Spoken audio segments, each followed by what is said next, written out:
వైష్ణవిని. నన్ను గుర్తుపట్టారా?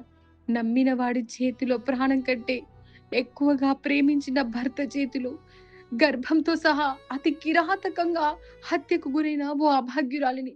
ఈ సమాజంలో ఆడపిల్లగా పుట్టడమే నేను చేసిన తప్ప? ఒక మృగాన్ని నమ్మడమే నా నేరమా? ఏది ఏమైనా ఇక నా కథ ముగిసిపోయింది. కానీ నా చావు మరో ఆడపిల్ల జీవితానికి హెచ్చరిక కావాలి. అమ్మాయిలు జాగ్రత్త. ప్రేమ పేరుతో దగ్గరై పెళ్లి అనే బంధంతో మనల్ని నరక బందీలను చేసి మనల్ని మట్టిలో కలిపే మృగాలు మన మధ్య తిరుగుతున్నాయి. నా జీవితంలోకి హరిబాబు అలాగే వచ్చాడు.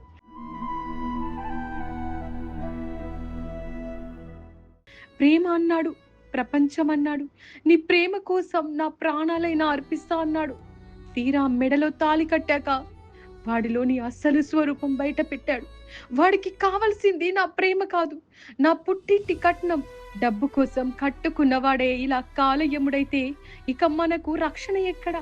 అందుకే బయట కానీ సోషల్ మీడియాలో కానీ ప్రేమ పేరుతో ఆశ చూపే ప్రతి ఒక్కరిని గుడ్డిగా నమ్మకండి. అందమైన మాటల వెనుక ఆకలి ఉన్న తోడేళ్లు ఉంటాయి. కట్నం కోసం కాటు వేసే భర్తలు, ధనదాహంతో ఆడపిల్లల ఆయుష్ తీసే నీచులు మీ చుట్టే ఉంటారు. వాళ్ళను గుర్తించండి. ఆలస్యమైతే నాలాగే మీరు కూడా మట్టిలో కలిసిపోతారు.